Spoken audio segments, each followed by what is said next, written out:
దేవునికి స్తోత్రాలు. మీ అందరికీ వందనాలు. పక్కన వాళ్ళకి కొంచెం వందనాలు చెప్తారా? వందనాలు, బాగున్నారా అని అడుగుతారా? కొంచెం షేక్ హ్యాండ్ ఇస్తారా? బాగున్నారా అని అడగండి. కొంచెం వెనకాల వాళ్ళని కూడా చెప్పండి. గుడ్. బైబిల్ చెప్తుంది ఒకరినొకరు మనం పరామర్శించుకోవాలి, ఒకరికొకరు మనం వందనాలు చెప్పుకోవాలి. చాలా సంతోషం. మరి సత్యం గారు నాకు ఎప్పటి నుంచో మంచి స్నేహితులు కనుక మరి చాలా రోజుల తర్వాత, చాలా సంవత్సరాల తర్వాత ఈ విధంగా మరి మొదటిసారి మీ పరిచర్యలో నేను రావడానికి దేవుడు కృప దయచేశారు. చాలా సంతోషం. మరి మేము ఆయన కలిసి చాలా పనులు చేశాం.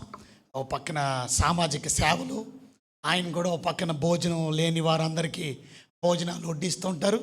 మరి మేము కూడా ప్రతి కరోనా వచ్చినప్పటి నుంచి ఈ రోజు వరకు కూడా భోజనం లేని వాళ్ళందరికీ ఎవ్రీడే, ప్రతిరోజు కూడా కొన్ని వందల మందికి భోజనాలు అందించే కార్యక్రమం. సో మీకు మాకు చాలా అన్యోన్యమైన సహవాసం. ఏంటంటే మీరు చేసే పని మేము కూడా చేస్తున్నాం.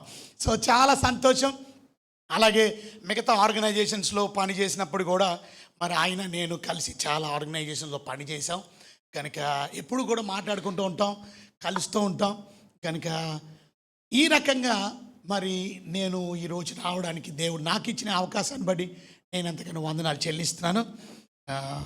కొద్ది నిమిషాలు దేవుని వాక్యాన్ని మనం ధ్యానం చేసుకొని తర్వాత ప్రభు బల్ల కూడా, ప్రభు బల్ల ఉందండి, రైట్. కనుక ఇప్పుడు చెప్పినటువంటి వాక్యాన్ని బట్టి మిమ్మల్ని మీరు సరి చేసుకొని చక్కపరుచుకొని ప్రభు బల్లలో యోగ్యమైన రీతిలో మిమ్మల్ని మీరు పరీక్షించుకొని, నేను ఎలా ఉన్నాను, ఈ వాక్యానుసారంగా నేను జీవిస్తున్నానా లేదా, తన్ను తాను పరీక్షించుకొని, పక్కోడిని పరీక్షించవసరంలా, మనల్ని మనం పరీక్షించుకోవాలి. ఇప్పుడు డాక్టర్ దగ్గరికి వెళ్ళాం అనుకోండి, మనల్ని మనం పరీక్షించుకోం, ఏం చేస్తాం? డాక్టర్ గారు మనల్ని పరీక్షించాలి, అవునా కదా? ఇప్పుడు మీరు పరీక్ష రాశారనుకోండి, పరీక్ష రాసిన తర్వాత మీ పరీక్ష పేపర్ మీరే కరెక్ట్ చేసుకుంటారా, లేకపోతే ఇంకొకరు కరెక్ట్ చేయాలా? కానీ దేవుడు ఎంత మంచి దేవుడు అని అంటే మీ పరీక్ష పేపర్ మీ చేతికే ఇచ్చి కరెక్ట్ చేసుకోండి అంటున్నాడు. మీరు కరెక్ట్ చేసుకోకుండా 100కి 100 మార్కులు వేసారనుకోండి మీరు, అప్పుడు మీకే ప్రమాదం. ఎందుకనంటే మిమ్మల్ని మీరు సరి చేసుకోకుండా, మిమ్మల్ని మీరు కరెక్ట్ చేసుకోకుండా మీరు మార్కులు వేసుకున్నందుకు తప్పక మీరే శిక్షా విధికి కారణభూతులు అవుతారు. దేవుడు శిక్ష మీ మీద రాకుండా ఉండాలి అని అంటే మీకు ఒక అవకాశం ఇచ్చాడు దేవుడు. మిమ్మల్ని మీరు ఏం చేసుకోవాలా?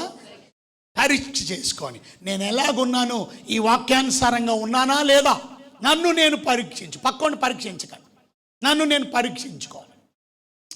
దేవుడు ఎంత మంచి దేవుడు అని అంటే, మన దేవుడు ఆయన మానవులందరినీ ఆయన స్వహస్తాలతో తయారు చేశాడు.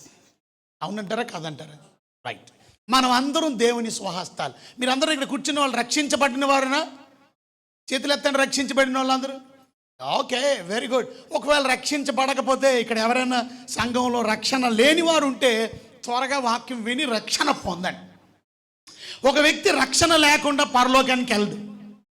ఒక వ్యక్తి రక్షించబడడం చాలా important. Salvation is very important. So రక్షణ అనగా అర్థం ఏమిటనంటే పాపము నుండి విడుదల పొందడం, మారు మనసు పొందడం, ప్రభు అయిన యేసుక్రీస్తు నందు విశ్వసించడం. సింపుల్. రక్షణ కొరకు నువ్వు చేయవలసిన పని ఏంటనంటే విశ్వాసం ద్వారా ఆయన కృపచేతనే మనం రక్షించబడ్డాం. It is only because of the grace of God. మనం చేసిన పనులు బట్టి కానే కాదు. కనుక మన పాత జీవితాన్ని ఒకసారి గుర్తు చేసుకుందాం. ఇంతకుముందు ఎలా ఉన్నాం, ఇప్పుడు మనం ఎలా జీవిస్తున్నాం. మీకు అందరికీ సాక్ష్యం చెప్పడం వచ్చా? సాక్ష్యం అంటే ఏంటి? ఎలా చెప్తారు మీ సాక్ష్యం?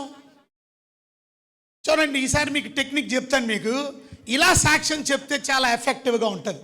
సాక్ష్యం అంటే ఏంటంటే, ఇది సిలువ అనుకోండి, ఇది క్రాస్, ఇది యేసుప్రభు అనుకోండి, బలిపీఠం. ఓకే, ఇంతకుముందు నా పాస్ట్ లైఫ్, నా జీవితం ఎలా ఉంది, that is the important story.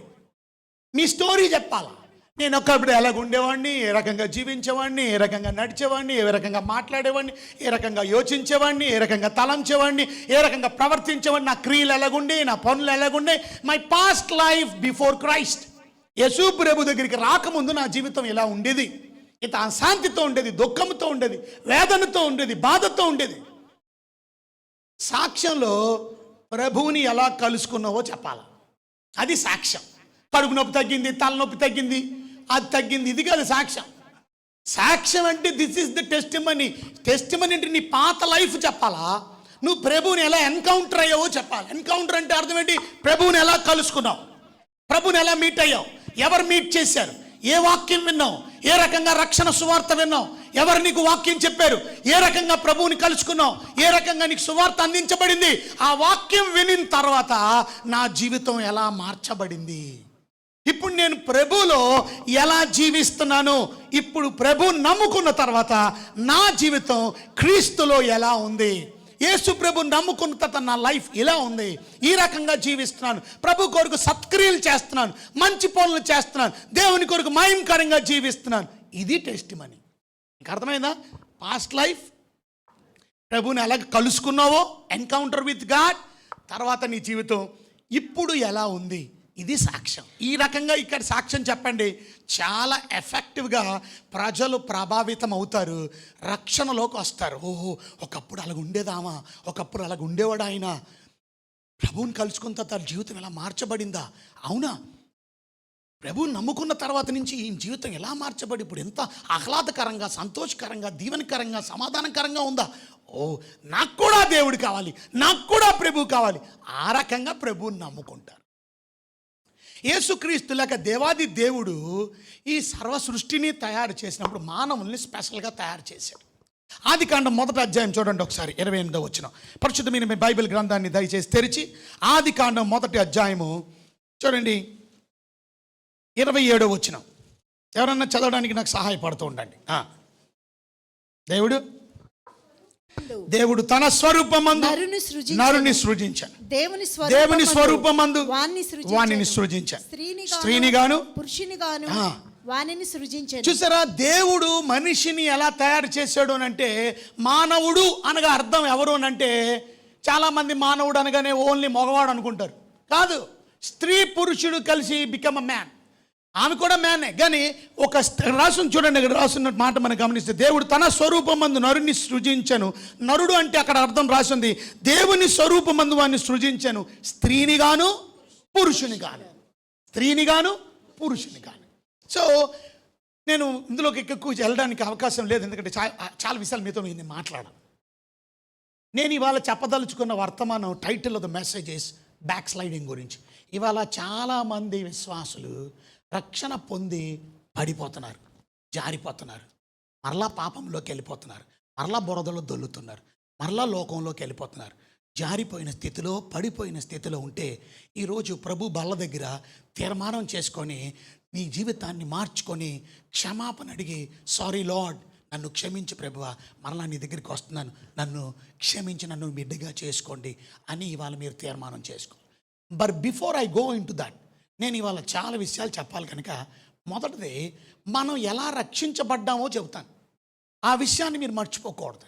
మనం ఒకప్పుడు ఎలా ఉండేవాళ్ళమో తెలుసుకోవాలి, ఒకప్పుడు మన స్థితి ఎలా ఉండేదో మనం తెలుసుకోవాలి, మనం ఏ పరిస్థితుల్లో నుంచి దేవుడి దగ్గరికి వచ్చామో తెలుసుకోవాలి. చూడండి, దేవుడు తన స్వరూపమందు తన పోలిక చొప్పున అనగా, ఇక్కడ తన అనే మాట మనం చూసినట్లయితే అక్కడ రాసున్న మాట 26వ వచనం. దేవుడంట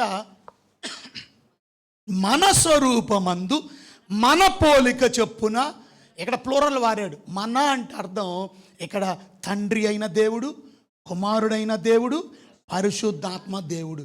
ఆయన స్వరూపములో అనగా తండ్రి స్వరూపములో, కుమారుని స్వరూపములో, పరిశుద్ధాత్మ స్వరూపం.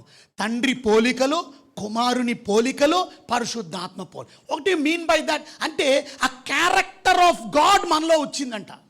దేవుని గుణగణాల్ని దేవుడు మనకి ఇచ్చాడంట. అది character of God, character of God మనకి దేవుడు ఇచ్చాడు. ఒక మాటలో చెప్పాలంటే, దేవుని పోలిక అంటే అర్థం ఏంటనంటే, దేవుని స్వరూపము అంటే అర్థం ఏంటనంటే, మీరు బాగా గమనించాలి. దేవుని స్వరూపం అనంటే ఆయన ఇమేజ్ అన్నారు ఇంగ్లీష్లో. ఆయన ఇమేజ్ అంటే ఆయనలాగా, పోలిక అంటే అర్థం లైక్నెస్ అన్నారు. లైక్నెస్ అంటే లైక్ గాడ్, మానవుణ్ణి లైక్ గాడ్. ఒక జంతువుని అలా సృజించలా, ఒక జంతువునికి ఆ క్యారెక్టర్ ఇవ్వాల. మానవుడికి ఇచ్చాడు. దేవుని స్వరూపంలో, దేవుని పోలికలో ఇప్పుడు మీరు ఉన్నారా అని నేను అడుగుతున్నాను ప్రశ్న. ఎంతమంది దేవుని గుణగణాలు మీలో ఉన్నాయి?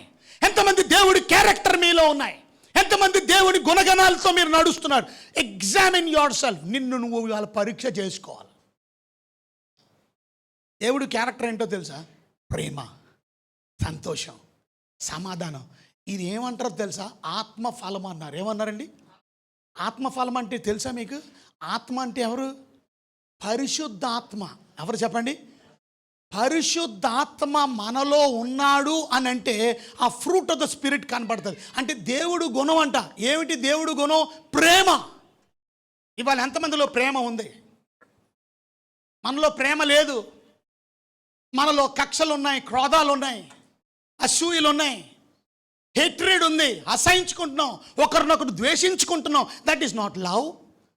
లవ్కి వ్యతిరేకం ఇది. ద్వేషం అనేది వ్యతిరేకం కాదు, అసహించుకోవడం అనేది వ్యతిరేకం కాదు. అంటే మానవుడు ఎందుకు ఇలాగ అయిపోయాడు? దేవుడు గుణం ప్రేమ కదా ఉండాలా. అది కూడా దేవుని ప్రేమ, అగాపే ప్రేమ. గ్రీక్లో 4 పదాలు వాడారు ప్రేమకి. 1 ఎరోస్, 2 ఫిలియో, 3 స్టార్జే, 4 అగాపే. ప్రతిదానికి ఒక మీనింగ్ ఉంది. ఎరోటిక్ లవ్ అంటే రొమాంటిక్ లవ్ మాట. ఇట్ వాంట్స్, నీ దగ్గర నుంచి తీసుకోవడం వరకే తెలుసు. ఆ అమ్మాయి చాలా అందంగా ఉంది, ఐ వాంట్ హర్ అంటే, కానీ ఇవ్వడం తెలీదు. ఇక ఫీలియో లవ్కి ఇవ్వడం తెలుసు, తీసుకోవడం తెలుసు. Friendship love, brotherly love, storge love. But agape లవ్కి ఏంటనంటే ఇవ్వడం మాత్రమే తెలుసు, తీసుకోవడం తెలీదు. That is called God's love. దేవుడు లోకమును ఎంతో ప్రేమించి ఆయన ఇచ్చేసాడు, తన ప్రియ కుమారుని ఇచ్చాడు. ఇవాళ అలాంటి ప్రేమ కలిగిన వాళ్ళు ఉన్నారు ఇక్కడ. మీలో సంతోషం ఉందా? దేవుని క్యారెక్టర్ ఎప్పుడు God will be happy, God joyful God. దేవుడు సంతోషించే దేవుడు. మీలో సంతోషం ఉందా? మీలో సమాధానం ఉందా? మీలో పీస్ ఉందా? ఈ గుణగణాలు ఎందుకు పోయినాయి మనలోని అని అంటే, చూసారా, మానవుడు పాపం చేసినందువల్ల. బైబిల్ అంతట్లో బెస్ట్ చాప్టర్స్ ఏమైనా ఉన్నాయో చెప్పగలరా? బెస్ట్ చాప్టర్స్, బైబిల్ అంతట్లో బెస్ట్ చాప్టర్స్. చాప్టర్స్ అంటే అధ్యాయాలు. బైబిల్ అంతట్లో బెస్ట్ అధ్యాయాలు తెలుసా మీకు? బైబిల్ అంతట్లో, బైబిల్లో 66 బుక్స్ ఉన్నాయి, 66 పుస్తకాలు ఉన్నాయి. 66 పుస్తకాల్లో 2 పుస్తకాలు మాత్రమే పాపము లేని పుస్తకాలు కనబడుతున్నాయి. పరిశుద్ధమైన గ్రంథంలో పాపము లేకుండా కనబడే 2 పుస్తకాలు. ఏమిటా పుస్తకాలు? మొదటిది ఆదికాండం, 2 ప్రకటన గ్రంథం. ఆదికాండం అంతా పాపం లేదా? ఆదికాండంలో మొదటి 2 అధ్యాయాలు మాత్రమే మీకు పాపం అనేది కనబడదు. There is no sin. పాపం అనేది లేదు. దేవుడు అలా సృజించాడు, దేవుడు అలా తయారు చేశాడు. పాపం లేదు మొదటి 2 అధ్యాయాల్లో. ఇక 3వ అధ్యాయంలో నుంచి పాపం ఎంటర్ అయింది. ఆ రోజు నుంచి, అక్కడి నుంచి ప్రకటన గ్రంథం 20వ అధ్యాయం వరకు ఇక పాపం కనబడుతుంది. ఇక ప్రకటన గ్రంథంలో లాస్ట్ 2 చాప్టర్స్, లాస్ట్ 2 అధ్యాయాలైన 21, 22లో పాపం అనేది కనబడదు. So the best chapters in the Bible only 4 chapters of the 2 books. 2 పుస్తకాల్లో 4 అధ్యాయాలు. మొదటి 2 అధ్యాయాలు ఆదికాండంలో, చివరి 2 అధ్యాయాల్లో పాపం కనబడదు. మరి ఇంత పాపం ఎందుకు వచ్చింది? ఎందుకంటే మనిషి తప్పు చేశాడు, మనిషి పాపం చేశాడు. తద్వారా ఇప్పుడు దేవుని పోలిక పోయింది. ఆదికాండం 5వ అధ్యాయంలోకి రండి. 1-2 వచనాలు చదివితే, ఆదికాండం 5వ అధ్యాయము 1-2 వచనాలు చూడండి. ఆదాము వంశావళి గ్రంథం ఇదే. దేవుడు ఆదామును సృజించిన దినమున దేవుని పోలికగా అతన్ని చేశాడు. చూసారా, దేవుని పోలికగా చేశాడు.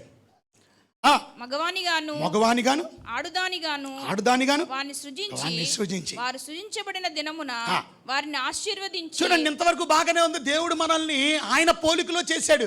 కానీ ఎప్పుడైతే మానవుడు 3వ అధ్యాయంలో పాపం చేశాడో, ఇప్పుడు 5వ అధ్యాయంలో 3వ వచనంలో ఏమైందో చూడండి. ఆశీర్వదించి వారికి నరులని పేరు పెట్టెను. ఆదాము 130 ఏండ్లు బ్రతికి. ఎంతమ్మా? 130 ఏండ్లు బ్రతికి తన పోలికగా తన స్వరూపమున కుమారుని కని అతనికి షేతు అను పేరు పెట్టెను. ఇప్పుడు ఏమైంది? మీరు ఏమైనా గ్రహించారా? మీరు థ్యాంక్ యూ. చూసారా, దేవుని పోలిక పోయింది. పోలిక. 3వ వచనంలో ఆదాము పోలికలో పుట్టాడంట వాళ్ళ పిల్లలు. దేవుని పోలికలో పుట్ల. ఆదాముని అవ్వనేమో దేవుడి పోలికలో పుట్టించారు. ఇప్పుడు అవ్వ ఆదాముకి పుట్టినటువంటి పిల్లలు ఎవరి పోలికలో పుట్టారు? సో ఆదాం పోలిక ఏంటంటారు ఇంతకీ?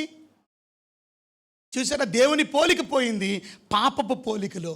అందుకని 6వ అధ్యాయం 5వ వచనంలో మనం చూసినట్లయితే నరుల చెడుతనము భూమి మీద గొప్పదనియు. చూసారా, చెడిపోయాం మనం.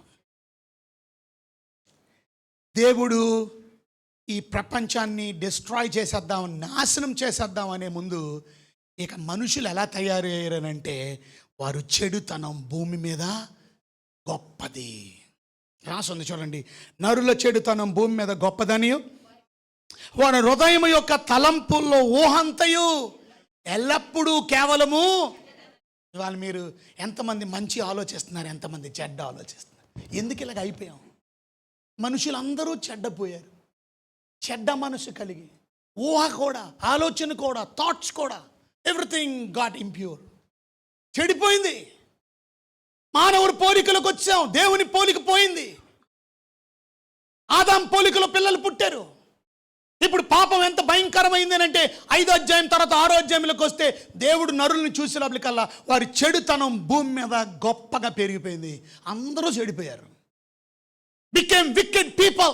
అందరూ చెడిపోయిన మనస్తత్వం కలిగిన వారిగా ఉన్నారు. ఇది మానవ జాతి. దేవాది దేవుడి భూలోకానికి ఎందుకు వచ్చాడో తెలుసా? నీతిమంతుడు లేడు, ఒక్కడునూ లేడు. అందరూ త్రోవ తప్పి ఏకముగా పనికి మాలినళ్ళు అయిపోయారు. ఒక్కడు లేడంట నీతిమంతుడు. ఇది మానవులు చెడిపోయిన జీవితం. మానవుని యొక్క హృదయం కూడా ఎంత భయంకరమైందంటే ఇర్మియా గ్రంథం 17వ అధ్యాయం 9వ వచనం మనం చదివినట్లయితే, ఇర్మియా గ్రంథం 17వ అధ్యాయం 9వ వచనం. ఇర్మియా గ్రంథం 17వ అధ్యాయం 9వ వచనం. హృదయం అన్నిటికంటే మోసకరమైనది. చేశారా? అన్నిటికన్నా మోసకరమైనది. ఘోరమైన వ్యాధి కలిగింది. దాన్ని గ్రహింపగలిగిన వాడు ఎవడో? ఒకరి ప్రవర్తన బట్టి. హృదయం ఎంత మోసకరమైనదో అర్థమవుతుందా మీకు? మానవుడు హృదయం ఎంత మోసకరమైనది. చీటర్స్ అయిపోయాం. నా ప్రశ్న ఏంటో తెలుసా? నువ్వు నిజంగా రక్షించబడితే ఇప్పటికీ చీటింగ్ చేస్తున్నావా? ఇప్పటికీ మోసం చేస్తున్నావా? లోకం అంతా మోసంతో తయారైపోయింది. అంతా మోసమే. ఇవాళ మన జీవితంలో మోసం ఎంత భయంకరంగా ప్రతివాడు మోసమే. ఇవాళ బ్యాంకులు మోసం చేస్తున్నాయి, మనుషులు మోసం చేస్తున్నారు, ఆర్గనైజేషన్స్ మోసం చేస్తున్నాయి. మానవులు చెడిపోయారు. పాపం ఎంతో దాచుకున్న మార్గదర్శి అని ఈనాడు మోసం చేశాడు. ఇవాళ అడుగు తిన్న పరిస్థితులు పాపం ఏడుస్తున్నారు ఎంతోమంది బాధితులు. వాళ్ళు మోసపోయారు. పాపం దాచుకున్న డబ్బులు, రిటైర్మెంట్ అయిన డబ్బులు, మొన్నటి వరకు 2 సంవత్సరాలు దాచుకుంటే డబల్ అయిపోద్దని ఎగ్రిగోడోలు మోసం చేశాడు. ఎన్ని మంది మోసం చేయట్లా? ఇవాళ క్రైస్తవులు అని చెప్పుకుంటున్న మీరు కూడా మోసగాళ్ళగానే తయారయ్యారా? మీ మోస జీవితాన్ని విడిచిపెట్టి, పాపపు జీవితాన్ని విడిచిపెట్టి ఇవాళ పరిశుద్ధమైన జీవితాన్ని జీవిస్తున్నారా? ఒకప్పుడు మన పరిస్థితి ఇది. మీరు నేను కూడా ఒకప్పుడు మోసగలమే. మీరు నేను కూడా చెడిపోయిన మనస్తత్వం కలిగిన వాళ్ళమే. మీరు నేను కూడా దేవుని పోలికలో నుంచి మానవుల పోలికలోకి వచ్చాం, పాపపు పోలికలోకి వచ్చేసాం. ఎంత మోసం. ఒకరోజు నేను ఒకరు ప్రార్థన చేయడానికి పిలిస్తే I went to pray in government హాస్పిటల్లో ప్రార్థన చేయడానికి వెళ్ళా. ఆ కుటుంబానికి నేను ప్రార్థన చేస్తుంటే ప్రార్థన అయిపోయిన తర్వాత ఆ కుటుంబం అడిగింది, కాస్త ఆమెకి కూడా ప్రార్థన చేయండి అని. మరి ఆ కుటుంబ సభ్యులు ఎవరు లేరా? లేరయ్య గారు. ఆమె 2 కాటన్ బాల్స్ పెట్టుకుంది. అనగా దూదులు 2 ఇలా పెట్టి ఆ కన్ను మీదకి ఇటొక ప్లాస్టర్, ఇటొక ప్లాస్టర్, ఇటొక ప్లాస్టర్, ఇటొక ప్లాస్టర్ పెట్టారు. ఆమెకి ఏమైంది? కళ్ళు జబ్బులా, కళ్ళు ప్రాబ్లమా అని అంటే లేదండి, స్టోరీ చెప్పారు. ఏమైంది అని అంటే ఆమె శ్రీకాకుళం దగ్గర నుంచి ఒక ప్రేమికుడిని ప్రేమించి, ఆ ప్రేమికుడు ఇద్దరు ఎంతో గాఢమైన ప్రేమ కలిగి వాళ్ళు అన్నారంట, ఆ ప్రేమికుడు ఎంతో ప్రేమించి నేను నువ్వంటే చాలా ఇష్టం, ఈ మోసంలో పడిపోయామా, తన తల్లిని తండ్రిని విడిచిపెట్టి కుటుంబాన్ని విడిచిపెట్టి ఆయనతో పాటు వచ్చేసింది. అలా తిప్పుకుంటూ అక్కడికి విజయవాడ తీసుకొచ్చాడు. విజయవాడలోని పెట్టి ఆమెను రోజు కొట్టడమే, రోజు తిట్టడమే, రోజు మందు తాగేసి వస్తాడు, రోజు హింసించడమే. పాపం రోజు బాధపడి నన్ను ఎందుకు తీసుకొచ్చావు, నా ఇంటికి వెళ్ళిపోతాను అన్నందుకు ఒక మేకు తీసుకొని ఆ మేకుతో ఇలాగ లోపల కన్నుగుడ్డు పెట్టి గుడ్డు లాగేశాడంట. లాగేసి ఆ గుడ్డుని నోట్లో ఇడ్చుకొని మింగేశాడంట. ఇంకొక గుడ్డుని కూడా లాగేసి మింగేశాడంటాడు. పేపర్లో వచ్చింది, మీరు చూసారో చూడలేదు. ఆ వ్యక్తిని నేను చూసా, ఆ సహోదరిని నేను చూసా. ఆమెకి బోడిగుండి చేశారు, ఆమెకి 2 కాటన్ బాల్స్ పెట్టారు. ఆమె ఎంతో బాధపడుతుంది, ఆమె ఏడుస్తుందో ఏమో కూడా కనబడదు నాకు. ఆమెకి కళ్ళు లేవు. ఆ బిడ్డకి నేను ప్రార్థన చేసి వచ్చాను. మోసపోయింది ఆ తల్లి పాపం, ఆ చిన్న కూతురు పాపం మోసపోయింది. మోసగాళ్ళు భూమి మీద చాలామంది ఉన్నారు. నువ్వు కూడా అలాంటి మోసగాడుగానే ఉన్నావా? నువ్వు కూడా అలా మోసం చేస్తున్నావా? నీ మోసం నీకే తగులుతుంది, జాగ్రత్త. దేవుని బిడ్డవై మోసం చేస్తున్నావేమో గుర్తుపెట్టుకో. కొన్నిసార్లు మోసం చేసి కాల్ ఎగరేస్తున్నావేమో నువ్వు. You will be cheated again. నీవు ఇంకొకటిదా మోసపోతావు, గుర్తుపెట్టుకో. యాకోబు ఏం చేశాడు తెలుసా? యాకోబు పేరంటేనే మోసగాడు. యాకోబు ఎవరిని మోసం చేశాడు? వాళ్ళని మోసం చేశాడు. యాకోబు కాల్ ఎగరేశాడు. ఏం జరిగింది? ఆయన్ని మోసం చేశారా లేదా? ఎవరు మోసం చేశారు? వాళ్ళ మామగారే మోసం చేశాడు. ఎన్నిసార్లు? దగ్గర చాలాసార్లు. అంటే 14 సంవత్సరాలు వనవాసం చేసినట్టు చేశాడు. 14 సంవత్సరాలు కొలువు చేశాడు. మోసపోయాడు ఆ అమ్మాయిని ప్రేమించి. యాకోబు మోసపోయాడు వాళ్ళ మామ ద్వారా. అంతటితో ఆగిందా? ఆగలా. నువ్వు మోసం చేసావు కనుక నీ సొంత పిల్లలు నిన్ను మోసం చేశారు. నీ ఓన్ చిల్డ్రన్ ఏమని చెప్పారో తెలుసా? నాన్న, నీ కొడుకు చచ్చిపోయాడు నాన్న. నాన్న, నువ్వు ప్రేమించే యోసేపు చచ్చిపోయాడు నాన్న. సావలా, చచ్చిపోయాడు అని అబద్ధం ఆడారు. గుండు పగిలిపోయినట్టు ఏడ్చాడు. ఎన్నో దినాలు తండ్రి ఆ కుటుంబంలో ఆ బిడ్డ లేని శోకాన్ని, ఆ శోక సముద్రంలో మునిగిపోయి ఎంత బాధపడ్డాడు. ఇవాళ మానవులు ఎంత విచారకరమైన సంగతి అంటే మోసగాళ్ళు. ఇది మన పాత స్థితి. ఇంతటితో ఆగేమా? ఎఫెసీయులకు రాసిన పత్రిక 2వ అధ్యాయంలో మనం చూసినట్టయితే, ఎఫెసీయులకు రాసిన పత్రిక 2వ అధ్యాయం 1వ వచనం. ఇంతకు ముందు మన స్థితి ఎలా ఉందో చెప్తున్నాను. మీ అపరాధముల చేతను పాపముల చేతను మీరు చచ్చిన వారై ఉండ. ఇది మన స్థితి. మన స్థితి ఎలా ఉంది ఇంతకు ముందునంటే, వీఆర్ స్పిరిచువలీ డెడ్ పీపుల్. ఆత్మీయంగా చచ్చిన వాళ్ళం మనం. అలా అందుకే ఒక పాటలు పాడడం, చప్పట్లు కొట్టడం, దేవునికి ఆరాధన చేయడం రాదు, స్తుతి చెల్లించడం రాదు, ప్రార్థన చేయడం రాదు, బైబిల్ చదవడం రాదు, దేవుని కొరకు సాక్ష్యం చెప్పడం రాదు, దేవుని కొరకు సువార్త చెప్పడం రాదు. Are you dead? Are you alive? నువ్వు బ్రతికున్నావా, చచ్చిపోయి ఉన్నావా? పాపముల చేత ఇంతకు ముందు చచ్చిన స్థితిలో మనం ఉన్నాం.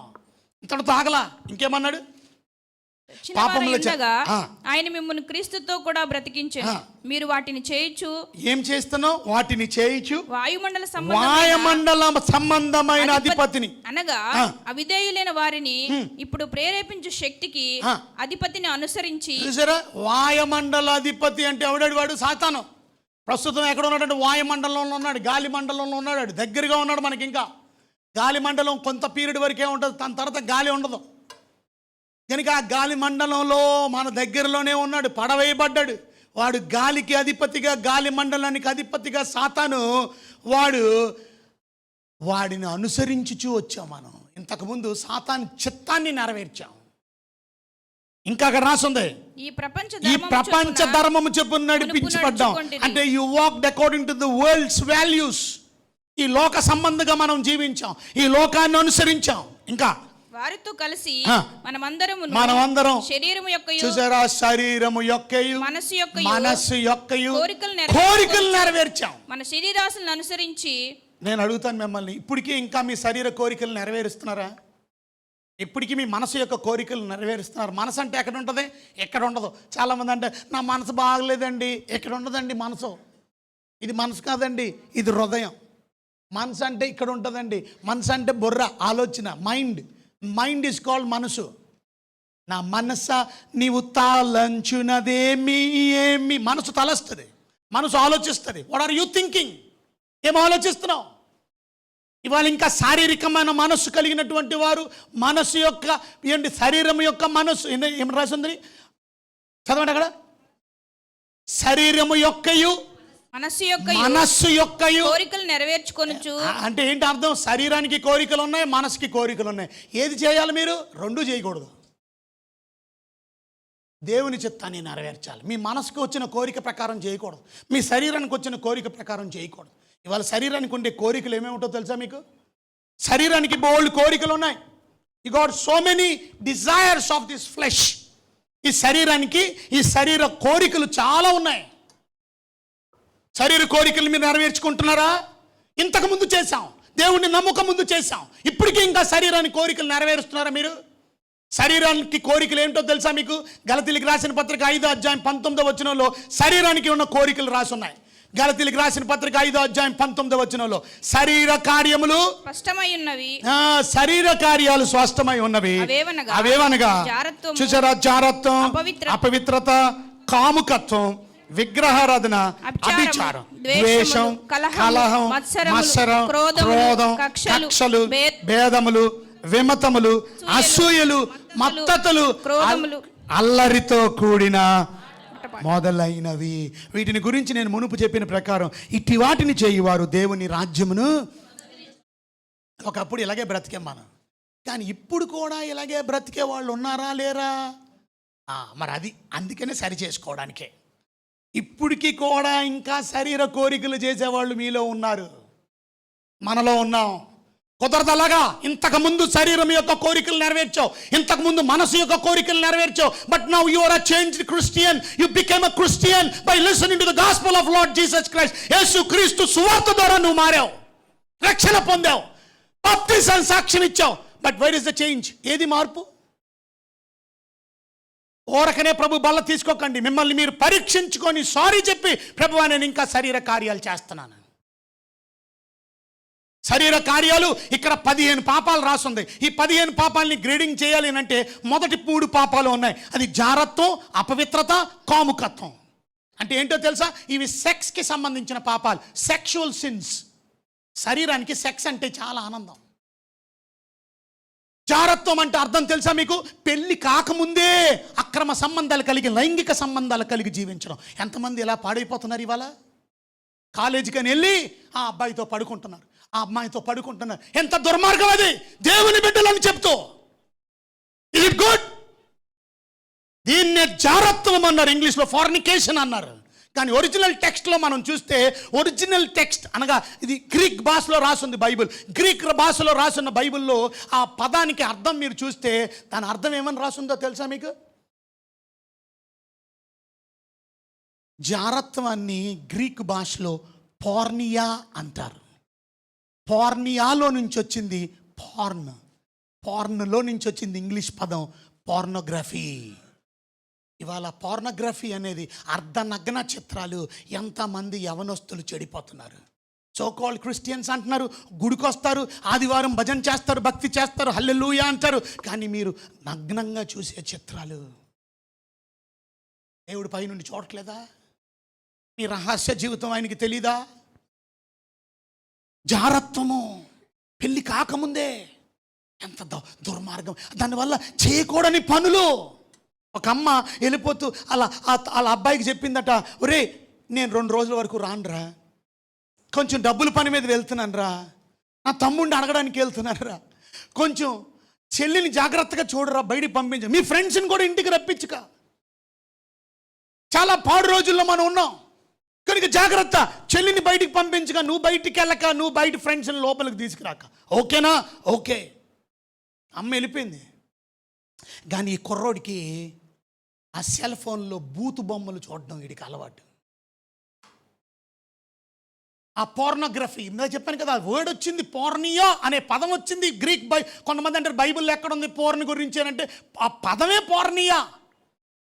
జారత్వం అంటే గ్రీక్ పదం పోర్నియా, అందులో నుంచి వచ్చింది పోర్న్. పోర్నోగ్రఫీ అనేది ఇంగ్లీష్ పదం. వీడిది చూస్తున్నాడు. బైబిల్ చెప్తుంది, దేవుని వాక్యం చెప్తుంది, నీ కళ్ళతో ఏది చూస్తావో అది చేయాలనిపిస్తుంది. ఏది చూస్తున్నాడో అది చేయాలనిపించినప్పుడు అక్కడ ఎవరూ లేరు. అక్కడ కనబడింది ఎవరేనంటే సొంత చెల్లి. వాడు చేసింది ఏంటో తెలుసా? వాడి కళ్ళతో చూసింది. ఇవాళ నేను ప్రాక్టికల్ అప్లికేషన్ చేయాలనుకున్నప్పుడు సొంత చెల్లిని చెరిచి పాడేశాడు. చెల్లి కేకలేస్తుంటే, అరుస్తుంటే కొట్టి మరి ఆ పాపం అయిపోయిన తర్వాత అమ్మకు చెప్తావా? జాగ్రత్త, చంపి పాడేస్తాను నేను. మధ్యాహ్నం అయింది. అమ్మ వచ్చే టైంకి మళ్ళా ఏమన్నా చెప్పేస్తే నా పరిస్థితి ఏంటి? అక్కడోడు లోపలికి వెళ్ళి కిచెన్లో చాక్ తీసుకొచ్చాడు. తన సొంత చెల్లిని కిరాతకంగా గొంతు కోసేసాడు. రక్తం ఊజై రక్తం జమ్ముకుంటూ వచ్చేస్తుంటే తలగాడిని అడ్డు పెట్టి చంపి పాడేశాడు. బయటికి వెళ్ళిపోయాడు. కొన్ని గంటల తర్వాత వచ్చి, అమ్మో మా చెల్లిని చంపేశారని కేకలేశాడు. వీడే చంపేసి. చుట్టుపక్కల వాళ్ళందరూ వచ్చారు. పోలీస్ ఇన్వెస్టిగేషన్ జరిగింది. ఫైనల్గా లాంగ్ స్టోరీ షార్ట్, ఈడే చేశాడని తెలిసింది. ఎందుకు చేసావని అడిగినప్పుడు మొత్తం వివరాలన్నీ బయటకు వచ్చాయి. సమాజం ఎక్కడికి వెళ్తుంది? ఇవాళ మన పిల్లలు ఎలాగున్నారు? మన కుటుంబాలు ఎలాగున్నాయి? దైవ భక్తులు మనం ఎదుగుతున్నావా, లేక నామినల్ క్రిస్టియన్స్గా మనం ఉన్నావా? ఏదో నేమ్సేక్ క్రిస్టియన్స్గా మనం పేరుకు మాత్రం క్రైస్తవులుగా జీవిస్తున్నావా? క్రీస్తు మనలో ఉన్నాడా? నిజమైన మార్పు, నిజమైన రక్షణ మనలో పొందుకున్నావా? Where is the salvation? ఏది నువ్వు పొందుకున్న రక్షణ? ఒకప్పుడు ఇలా ఉండేవాళ్ళం. శరీరం యొక్క, మనసు యొక్క కోరికలు నెరవేర్చాం. అందుకే జారత్వం, అపవిత్రత అంటే పవిత్రత లేనిది. స్త్రీలు, పురుషులు అవంఛనీయమైన సంఘటనలు చేసుకోవడం, కామ వికారమైన కోరిక, దాన్ని కాముకత్వం అన్నారు. Sexual since. దాని తర్వాత వచ్చిన 2 పాపాలు రిలీజియస్ సిన్స్, మతపరమైనటువంటి పాపాలు. విగ్రహారాధన, అభిచారం అంటే మంత్ర ప్రయోగాలు. దాని తర్వాత వచ్చేది సోషల్ సిన్స్, అనగా అర్థం ఒకరితో ఒకడు మనం ఎలాగ ప్రవర్తించాలా అది రాసుంది. ఆ సోషల్ సిన్స్ ఏమిటి అని అంటే ద్వేషం, కలహం, మత్సరం, క్రోధం, కక్షలు, భేదములు, విమతములు, 8 పాపాలు ఉన్నాయి. ఇవన్నీ నాలో లేవని చెప్పిన వాళ్ళు ఉన్నారా? నాలో కక్షలు లేవండి, నాలో అసూయ లేదండి, నాలో భేదాలే లేవండి. జాతి భేదం, కుల భేదం, మత భేదం, ఆడెవడు ఈడెవడు, ఈడెన్ని భేదాలు ఉన్నాయా నీకు? నల్లోడు తెల్లోడు అని భేదం ఉందా? పొట్టోడు పొడుగుడు అని భేదం ఉందా? ఇంకా భేదాలతో బ్రతుకుతున్నావా? దేవుని బిడ్డవై ఉండి ఇంకా కలహాలు ఉన్నాయి, ఇంకా ఫైటింగ్స్ ఉన్నాయి నీలో. ఇది శరీరం అనుసరించి నడుచడం. దాని తర్వాత అపటైట్ సిన్స్ అన్నారు, కడుపుకు సంబంధించిన పాపాలు. దాన్ని మత్తతులు, అల్లరితో కూడిన ఆటపాటలు. మత్తతులు అంటే త్రాగుబోతు విందులు, మందు పార్టీలు, తాగేసి ఇక డీజే పెట్టి చిందు డ్యాన్స్. దాన్నే అల్లరితో కూడిన ఆట పాట. ఆట ఉంటుంది, అక్కడ పాట, డీజే సాంగ్ వస్తుంది, ఇక ఆట ఆడతాడు వీడు. Shame on us doing dirty things which God is not pleased. దేవుడు ఆనందించే దేవుడు కాదు. ఇవాళ మనం రక్షణ సువార్తను విన్నాం. ఇలాంటి పాపులు అయినట్టు మనం, మొదటిది చెప్పాను మీకు, దేవుని పోలికలో నుంచి మనిషి పోలికలోకి వచ్చేసాం.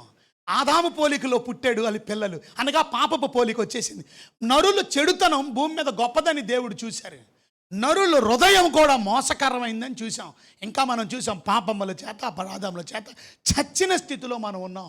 అంత మాత్రమే కాదు, మన జీవితం ఎలాగైపోయింది అని అంటే మన ఆలోచనలు కూడా చెడిపోయినాయి. శరీరం యొక్క, మనసు యొక్క కోరికలను నెరవేర్చుకోవడం మొదలుపెట్టాం. మన కోరికలను నెరవేర్చుకుంటున్నాం, మన కోరికలను అదుపు చేసుకోవట్లేదు మనం. ఇలాంటి మనకి రక్షణ సువార్త వినిపింపజేశాడు దేవుని సువార్త. అనగా ఇవాళ చూడండి, మార్కు సువార్త 1వ అధ్యాయం 1వ వచనం సువార్త గురించి రాసిన మాట మనం చదివితే, యేసు క్రీస్తు సువార్త. ఏ సువార్త? తొందరగా రెఫరెన్స్లు చదవండి. 1:1 మార్కు సువార్త. యేసుక్రీస్తు సువార్త. యేసు, అందరూ చెప్పండి, యేసు సువార్త. యేసుక్రీస్తు. కొంచెం గట్టిగా చెప్పాలి మీరు. ఆకలేస్తుందా మీకు? యేసు క్రీస్తు సువార్త. అందరూ చెప్పండి, యేసు సువార్త. సువార్త అని అనగా అర్థం ఏంటో తెలుసా మీకు? It's call a gospel. It's a gospel means good news. మంచి వార్త. ఏమిటా మంచి వార్త? గుడ్ న్యూస్ అంటే ఏంటి? యేసుక్రీస్తు సువార్త అంటే ఏంటి?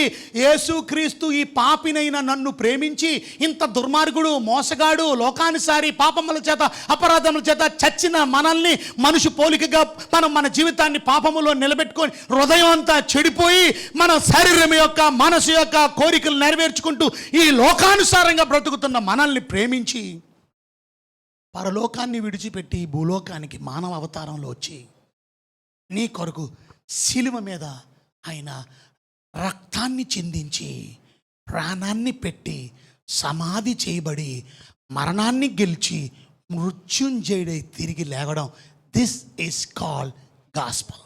ఇది సువార్త. ఆ సువార్త మీకు ఎవరో వినిపించారు. ఒకప్పుడు నువ్వు కూడా ఇలాంటి స్థితిలో ఉండేదానివి, ఇలాంటి స్థితిలో ఉండేవాడివి. కానీ ఈ సువార్త, యేసుక్రీస్తు సువార్త విన్నావు. యేసుక్రీస్తు సువార్త నిన్ను ప్రభావితం చేసింది. This is called not only the gospel of Jesus Christ. ఈ పేర్లు, సువార్తకి చాలా పేర్లు ఉన్నాయి. 1వ అధ్యాయం 14వ వచనం మార్కు సువార్త మనం చదివితే, మార్కు సువార్త 1వ అధ్యాయం 14వ వచనం. యోహాను చెరపట్టబడిన తరువాత యేసు కాలము సంపూర్ణమై ఉన్నది, దేవుని రాజ్యము సమీపించి ఉన్నది, మారు మనసు పొంది సువార్త నమ్ముడు. సువార్త నమ్మండి. ఏ సువార్త? చదవమ్మా. దేవుని సువార్త ప్రకటించి. దేవుని సువార్త. అందరూ చెప్పండి, ఏ సువార్త? దేవుని సువార్త. మీరు సరిగ్గా చెప్పట్లేదు. ఏ సువార్త? మొదటిది ఏం చదివాం? యేసుక్రీస్తు సువార్త. ఇప్పుడు ఏం చదువుతున్నావు? ఇన్ని పేర్లు ఉన్నాయి. ఒక్కటే సువార్త మనకు తెలుసు, కానీ ఇన్ని పేర్లు ఉన్నాయి సువార్తకి. దేవుని సువార్త, యేసుక్రీస్తు సువార్త. ఇంకొక పదం చదువుదాం. మత్తయి సువార్త 4వ అధ్యాయము 23వ వచనం. Matthew chapter 4 verse 23. మత్తయి సువార్త 4వ అధ్యాయం 23వ వచనం.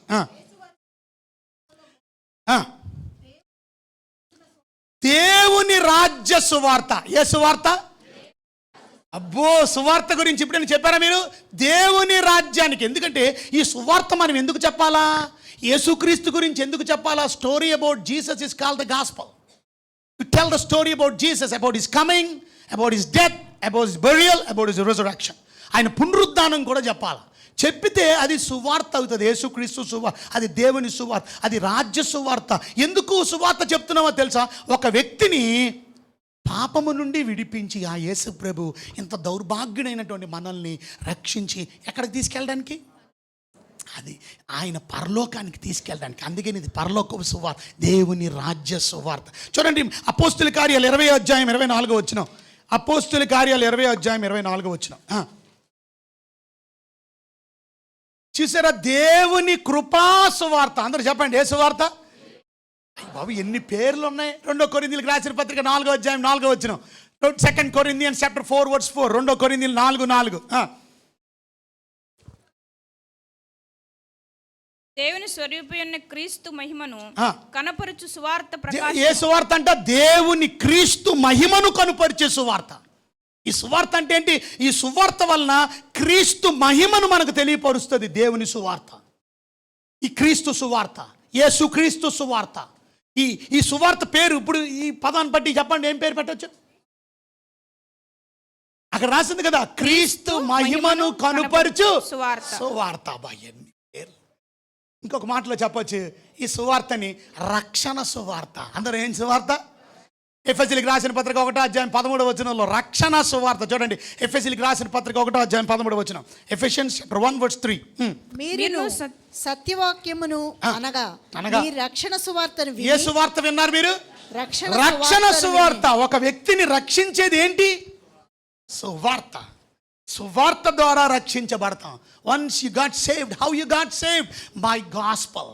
What is the gospel? ఆ గాస్పల్ నిన్ను సాల్వేషన్ ఇచ్చే గాస్పల్, రక్షించే సువార్త. అదే ఎఫెసీయులకు రాసిన పత్రిక 6వ అధ్యాయం 15వ వచనంలో సమాధాన సువార్త. చూడండి, ఎఫెసీయులకు రాసిన పత్రిక సమాధాన సువార్త వలన. సమాధాన సువార్త. ఎన్ని పేర్లు ఉన్నాయో చూసారా? 1 తిమోతికి రాసిన పత్రిక 1వ అధ్యాయం 11వ వచనం. నాకు అప్పగించిన ఆయనను శ్రీమంతుడకు దేవుడు నాకు అప్పగించిన ఆయన మహిమగల సువార్త. ఆయన మహిమగల సువార్త. ఏ సువార్త అంట? ఎన్ని సువార్తలు చెప్పాను మీకు? 7, 8.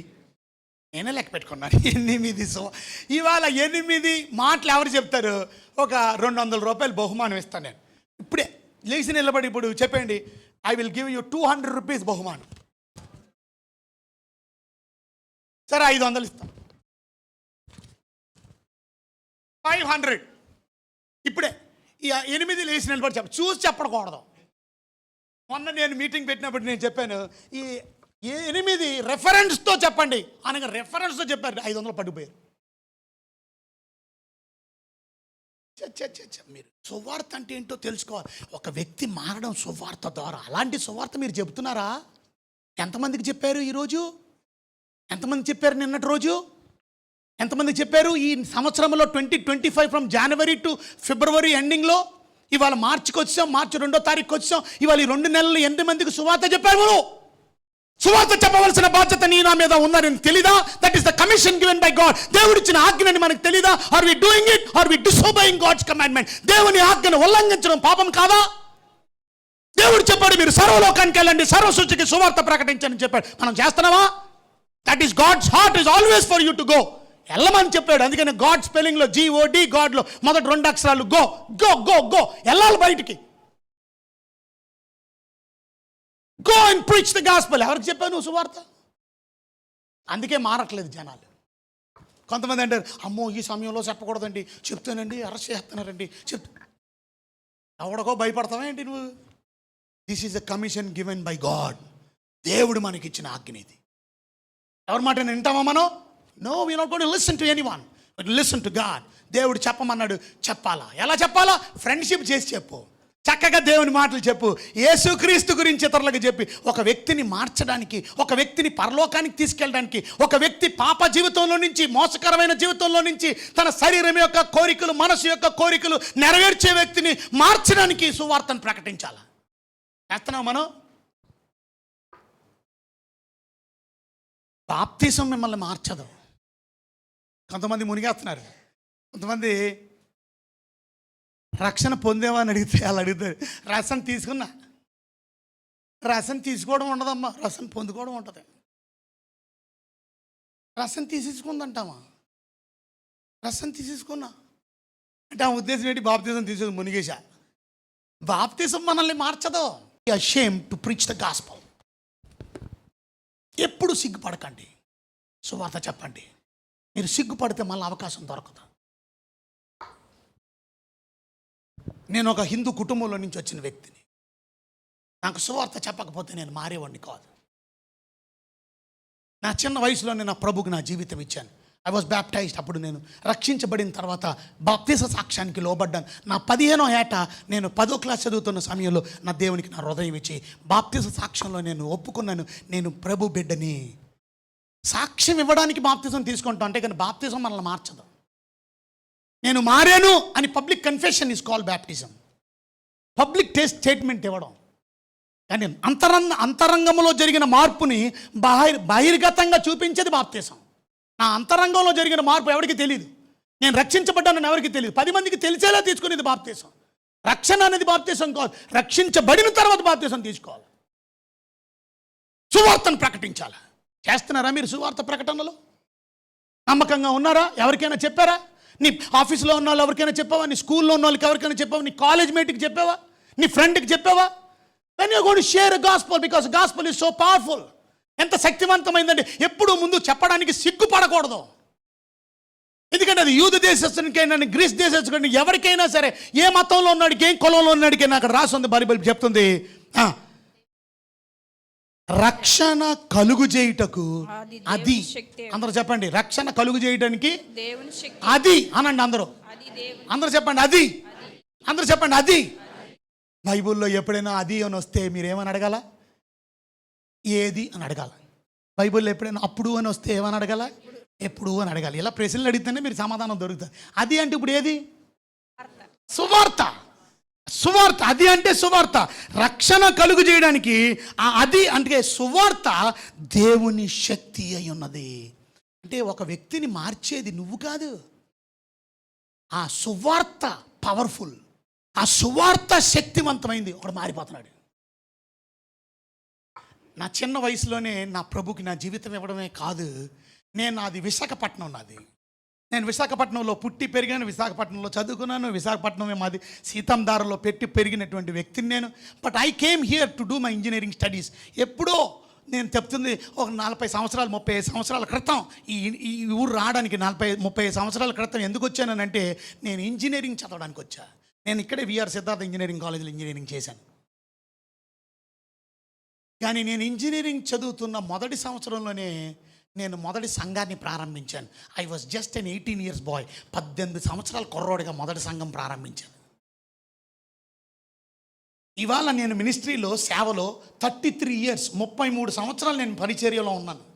33 సంవత్సరాల నుంచి దేవుని పరిచర్య చేస్తాను. ఈ చిన్న సేవని దేవుడు ఇవాళ అంతర్జాతీయ పరిచర్యగా, ఇవాళ ఇంటర్నేషనల్ మినిస్ట్రీగా, ఇవాళ మా మినిస్ట్రీ అమెరికాలో ఉంది, కెనడాలో ఉంది, ఇవాళ యూకేలో ఉంది. ఇవాళ పరిచర్య ప్రపంచవ్యాప్తంగా అంతా దేవుడు నలుమూలలా వ్యాపింపజేసి నా తరపున పనిచేసేవాళ్ళు, మా సంస్థ తరపున పనిచేసేవాళ్ళు అమెరికాలో బృందాలు ఉన్నాయి, అమెరికాలో ఆర్గనైజేషన్స్ ఉన్నాయి, కెనడాలో ఆర్గనైజేషన్స్ ఉన్నాయి. ఈ చిన్న పరిచర్య, when you are faithful in small. మొన్నే వచ్చాను నేను 3 నెలలు అక్కడ ఉండి. దేవుని కొరకు ఒక్కరోజు కూడా ఖాళీ ఉండం ప్రభు పరిచర్యలో. అమెరికాలో తెలుగు స్పీకింగ్ పీపుల్ దగ్గరికి వెళ్ళి వాక్యం చెప్పాం. ఇంగ్లీష్ స్పీకింగ్ చర్చెస్, అన్ని తెలుగు స్పీకింగ్ చర్చెస్, ఒక్క చర్చికి వెళ్ళను నేను.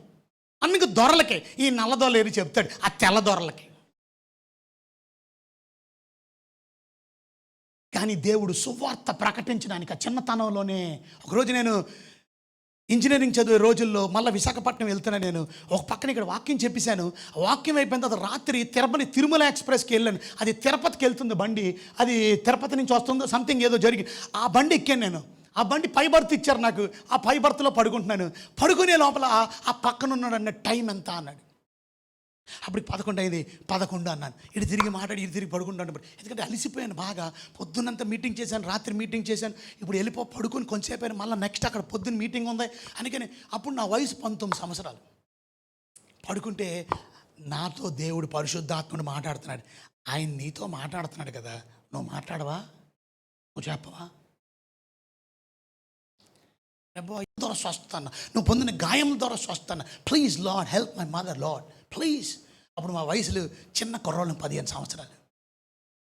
ఆ ప్రార్థనలు చేసిన ప్రార్థనలు దేవుడు ఆలకించాడు. మా అమ్మ వారం రోజుల్లో చచ్చిపోద్దని డాక్టర్లు చెప్పారు. వారం రోజుల్లో హాస్పిటల్ 7 నుంచి డిశ్చార్జ్ అయిపోయింది. దాని తర్వాత 25 సంవత్సరాలు దేవుడు ఆయుష్ని ఆరోగ్యాన్ని గట్టిగా చెప్పట్లు దేవుడు కొడుకు 25 years. అందుకే దేవుని సేవలో మా జీవితాల్ని చూసారా. మా అమ్మ అంటే మాకు చాలా ఇష్టం. ఇద్దరమే మేము, నేను మా తమ్ముడు. ఆయన సేవకుడే, ఆయన పాస్టర్ గారు. ఆయన చిన్న వయసులో దేవుడు సేవకు వచ్చాడు. ఇవాళ నిన్న కాక మొన్న అమెరికా పంపించాను. నిన్నే ఫ్లైట్ ఎక్కించాం. ఆయన 3 నెలలు ఇప్పుడు కాలిఫోర్నియాలో ఉన్నాడు. దేవుడు వాక్యం అందించిన. ఇవాళ మీ పిల్లల గురించి మీరు ప్రార్థన చేస్తున్నారా? రేయి మొదటి జాము లేచి, ఓ తల్లి ప్రార్థన చేసావా నీ బిడ్డ కొరకు? నీ బిడ్డలు పాపములో ఉంటున్నారు, లోకంలో ఉంటున్నారు, ఇష్టానుసారంగా తిరుగుతున్నారు, గుడికి రారు, మీటింగ్ రారు, యూత్ మీటింగ్ రారు, సేవలో తోడ్పడరు, భక్తులతో కలిసి పరిచర్యలు ఏకీపించి ప్రార్థన చేసే తల్లిగా ఉన్నావా? నా తల్లి నా కోసం ప్రార్థన చేసి, నా తమ్ముడి కోసం ప్రార్థన చేసింది. అందుకని వాళ్ళ ప్రపంచం అంతా దేవుని వాక్యంలో అందించే సాధనాలుగా దేవుడు వాడుకుంటున్నాడు. ప్రార్థన చేసే తల్లులు ఉన్నారు ఇక్కడ. ఇంకా పాపములో, ఇంకా చెడుగులో, ఇంకా అపవిత్రతలో. అతనితో నేను మాట్లాడుతున్నప్పుడు అతను సంభాషణ ఎక్కువైపోయిన తర్వాత అతను ఏం చేశాడో తెలుసా? లైట్ వేసాడు. లైట్ వేస్తే భయం వేసింది. దాన్ని చూస్తే ఏమిటో తెలుసా? వాడు మొత్తం డ్రెస్ వేసుకొని ఉన్నాడు. ఒక పూజారి. ఇప్పుడు వరకు నేను చెప్పింది పూజారికా? ఫుల్ ఫోర్స్ మీద చెప్పాను. నేను అంతా చీకట్లో కాబట్టి చెప్పేశాను. ఇటు చూస్తే పూజారి. అమ్మ భయం వేసింది ఫస్ట్. కానీ దేవుడు కొట్టేస్తాడేమో అనుకు దిగిపోయాడు. పైన ఉన్నాడు, నేను పైన నన్ను దిగిపోయాడు. ఒకసారి దిగండి అంటున్నాడు.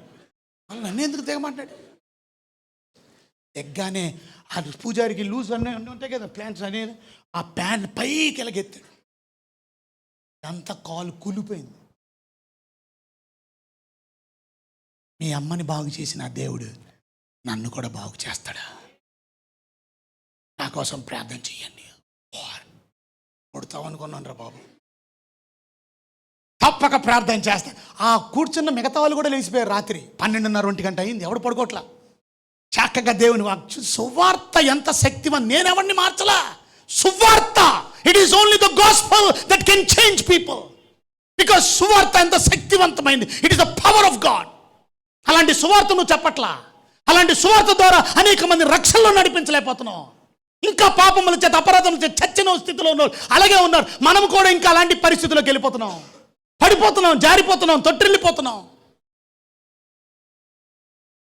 పొద్దున్నే రాత్రి పడుకుని పోయాం, పొద్దున్నే 6 గంటలు లేసాం, ఇక 2 గంటల్లో విశాఖపట్నం వచ్చి అతను బండి కనుక అతను వచ్చి నేను కూర్చున్న కుర్చీ దగ్గరకి, అంటే సింగిల్ సీట్లు ఉంటాయి కదా ఇటు పక్క, ఆ సింగిల్ సీట్ దగ్గర కూర్చోగానే ఆ పక్కకు వచ్చి నా ఎదురుకుండా కూర్చొని నేను బైబిల్ చదువుకుంటున్నాను, నా బైబిల్ లాగేసుకున్నాడు. ఈ బైబిల్ నాకు ఇచ్చేయండి అన్నాడు. ఇది ఎవనో ఇలాంటి బైబిల్, ఇది నా 35వ బైబిల్. చూడండి ఎలాగుందో, ఎంత అద్దానంగా ఉందో చూసారా. అందంగా పెట్టుకోకూడదు, సింపియాల. కొంతమంది బైబిల్, కొత్త బైబిల్ నలగదు అసలు. ఎందుకని అలా చూసుకొని అలా అల్మార్లో పెడితే మళ్ళీ సండే దులుపుకొని వచ్చాయి. ఇది చదివితే కదా అది. ఇవాళ నేను ఇంత చిన్న వయసులోనే దగ్గర దగ్గర 900 మంది సేవకుల్ని తరపీదిచ్చాను. 900 పాస్టర్స్ ఇవాళ 4 రాష్ట్రాల్లో పనిచేస్తున్నారు. మాది బైబిల్ కాలేజ్, అంతర్జాతీయ Bible college, NCTS north Carolina theological seminary ఇండియాకి తీసుకొచ్చాం. అమెరికాలో ఉన్న బైబిల్ కాలేజ్ 30 బ్రాంచెస్ ఉన్నాయి, అందులో ఒక బ్రాంచ్ ఇక్కడ తీసుకొచ్చాం ఇండియాకి. అక్కడ ఇచ్చే డిగ్రీ సర్టిఫికేట్ ఇక్కడ ఇస్తాం. Degree certificate, bachelors in theology, masters in theology, doctorate. చూసారా, ఇవాళ నేను ఒకటే మీతో చెప్తున్నాను, సువార్త చెయ్యండి, దేవుని పనిలో ఉండండి. సువార్త శక్తివంతమైంది, ఒకరిని మార్చగలిగింది. ఎందుకంటే నిన్ను మార్చిందా సువార్తే. బాప్తీసం ఎవరిని మార్చదు. బాప్తీసం ద్వారా మునిగిపోయాను నేను ముంచేయండి అని అంటే కాదు. అక్కడ ఎందుకు మునగడు? పేరు మార్చేసుకున్నారు. కొన్ని ఎవడు మార్చుకోమన్నాడు పేరు? నీ పేరు కాదు మార్చుకోవాల్సింది. ఏది మారాలా? ఇది మారాలా. హృదయం మాల. నా హృదయము వింతగా మారెను, నా హృదయము వింతగా మారెను, నా హృదయము వింతగా మారెను, నాలో యేసు వచ్చినందున, నాలో యేసు వచ్చి. నేను ముగించే ముందు చెప్తాను, జాగ్రత్తగా వినండి. బాప్తీసాలు కాదు మనల్ని మార్చేది, సువార్త మనల్ని మారుస్తుంది. ఆ సువార్త నువ్వు విన్నావు, మారావు. ఇప్పుడు నువ్వు ఎలా బ్రతుకుతున్నావు? ఇప్పుడు నువ్వు ఎలా జీవిస్తున్నావు? ఇంకా పాపంలోనే బ్రతుకుతున్నావా? ఇంకా చెడుగులోనే బ్రతుకుతున్నావు? ఇంకా అపవిత్రతలో? There is no change in your life. And God is not happy. దేవుడు సంతోషించడు. ఇవాళ దేవుణ్ణి సంతోషపెట్టే జీవితం కలిగి ఉండు. దేవుణ్ణి ఆనందపరిచే జీవితం కలిగి ఉండు. దేవుని నా జీవితం ద్వారా, నా మాట ద్వారా, నా ప్రవర్తన ద్వారా, నా క్రియ ద్వారా am I making my God happy? అసలు మనం భూమి మీద ఎందుకు పుట్టామో తెలుసా? ఆయన్ని సంతోషపరచడానికి. చిన్నప్పుడు మోరల్ సైన్స్లో నేను క్లాస్ నేర్చుకున్నాను. ఆ క్లాస్లో ప్రశ్న ఏంటో తెలుసా? Why did God made man? దేవుడు మనిషిని ఎందుకు తయారు చేశాడు? దాని ఆన్సర్ ఏంటో తెలుసా? God made man in order to make him happy. ఆయన్ని సంతోషపెట్టడానికి మనల్ని తయారు చేశాడు. Are you making him happy? ఆయన ఏడిపిస్తున్నావా, ఆయన సంతోషపరుస్తున్నావా? వాళ్ళు మీ జీవితంలో ఏడుపు ఎందుకో తెలుసా? మీ జీవితంలో దుఃఖం ఎందుకో తెలుసా? మీ జీవితంలో బాధ ఎందుకో తెలుసా? Because you are making God cry. ఆయన్ని ఏడిపిస్తున్నాను. అందుకోసం మనం పొట్ల మన జీవితం ద్వారా ప్రభువుని ఆనందపరచండి. జీవితంలో ప్రభువుని సంతోషపరచండి. మునగడం ద్వారా కాదు. ఒక పాస్టర్ గారు ఇప్పుడు వస్తుంది కదా, ఏమంటారు, ఈస్టర్ పండుగ వస్తాయిగా, దానికి ముందు గుడ్ ఫ్రైడేగా 40 రోజులు ఏం చేస్తారు? ఉపవాసాలు ఉంటారుగా. ఆచార క్రైస్తవులు కొంతమంది 40 రోజులు ఉపవాసం. ఎందుకంటే 40 రోజులు వాళ్ళకు ఉంది, ఎవరికే? అన్ని మతాల్లో ఉంది. మన మతంలో ఎందుకు ఉంటుందో మనం కూడా కలిపేశాం. అర్థమైందా? ముస్లిమ్స్ 40 days ఫాస్ట్ చేస్తారు. వాళ్ళు ఉమ్ము కూడా మెంగరాలు 40 days ఫాస్ట్. మరి ఎర్ర బట్టలు వేసుకున్న వాళ్ళు చేస్తారా లేదా? నల్ల బట్టలు వేసుకున్న వాళ్ళు చేస్తారా లేదా? అందరికీ 40 రోజులు. మనకెందుకు ఉండకూడదు? మనం కూడా 40 రోజులు. అందుకని ఇప్పుడు కొత్త ప్రిన్సిపల్ వాడు పెట్టాడు, ఈ అందరు ఎర్రమాల వేస్తున్నారు, నల్లమాల వేస్తున్నారు, మనం తెల్లమాల వేద్దాం అంటున్నారు. అందుకని ఇప్పుడు తెల్లమాల, ఏసుమాల. ఏసుమాల అంటే ఏంటి? తెల్లబట్టలు వేసేసుకొని కాలుకు చెప్పులు లేకుండా ఈ కొండకి ఎక్కేస్తున్నాడు వీడు.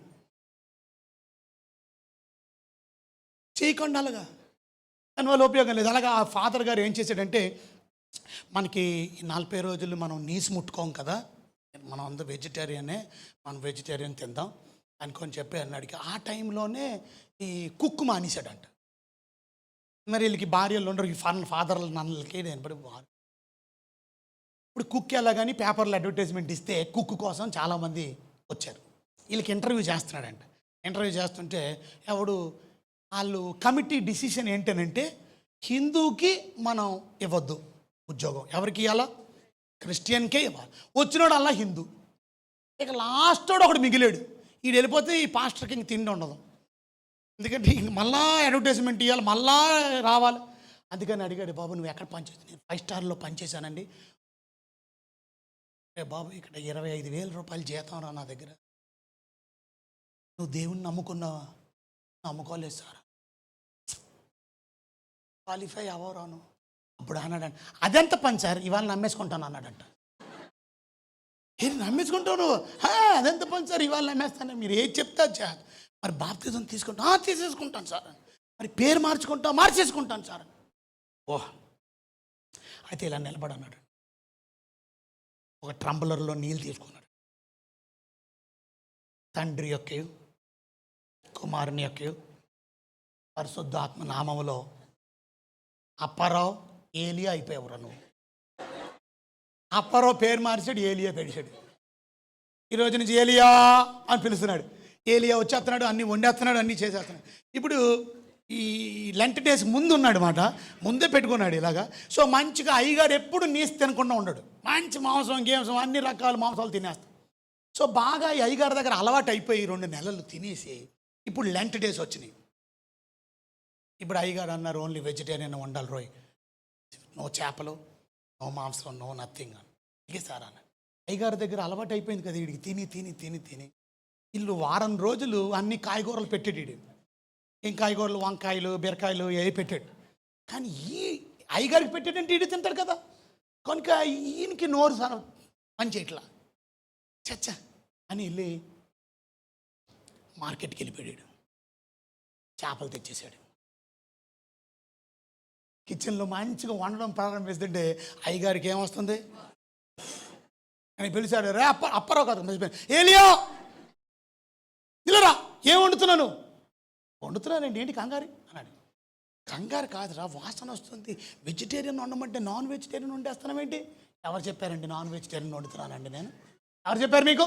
అదేంటారా వాసనలు వస్తున్నాయి, గుమ్మ వాసనలు వస్తున్నాయి, చేపల కూర వాసన వస్తుంది, చేపల ఫ్రై వాసన వస్తుంది. ఏంట్రా నువ్వు వాసన అబద్ధం ఆడుతున్నావు అంటే? కాదయ్య గారు నేను వండలా అన్నాడు. మరి ఏం వండేవరా? మీరు తీసుకొస్తా కదా, అప్పుడు తినిన తర్వాత చెప్పండి అన్నాడు. భోజనం టైం అయింది, తీసుకొచ్చాడు. వంకాయ ఏమంటారు, చేపల ఫ్రై, చేపల పులుసు అన్నీ ఉన్నాయి ఎదురుగుండా. వెజిటేరియన్ వండొద్దని చెప్పానా నీకు? ఇదేంటి? అదేంటి వంకాయ పులుసు అన్నాడు. వంకాయ పులుసా? చేపల పులుసు పెట్టుకొని వంకాయ పులుసు అంటాడురా. అదేంటి? వంకాయ ఫ్రై అన్నాడు. నీకు అప్పారావు కాదు, మర్చిపోయిన ఏలియా, నీకు చాలా ఎక్కువైనట్టు ఉంది, జాగ్రత్త చెప్తున్నాను. నేను ఉద్యోగం నుంచి పీకేస్తాను, 25,000 రూపాయలు నీకు జీతం ఇస్తున్నాను. ఊరికనే కాదు, నీకు ఎగతాళి ఎక్కువైపోయింది. కాదయ్య గారు, అది వంకాయ పులుసు, ఇది వంకాయ ఫ్రై అంత. ఏంటరా నువ్వు అబద్ధాలు ఆడుతున్నావు కూడా? ఈ కళ్ళు, నా కళ్ళు నేనే నమ్మలేకపోతున్నానా? ఏం చేసావు? చెప్తా నేనండి అన్నాడు. చెప్పు. మార్కెట్కి వెళ్ళిన మాట నిజం, చేపలు కొన్న మాట నిజం, చేపలు తెచ్చిన మాట నిజం. కానీ చేపలు వండే ముందు ఆ చేపల్ని నేను ఎదురుగుండా పెట్టా, జగ్గులో నీళ్ళు తీసుకున్నా. తండ్రి యొక్కయు కుమారుని యొక్కయు పరిశుద్ధాత్మ నామంలో చేప వంకాయ అయిపో అన్నాడు. అయిపోయింది అంతే, తిను అంటున్నాడు.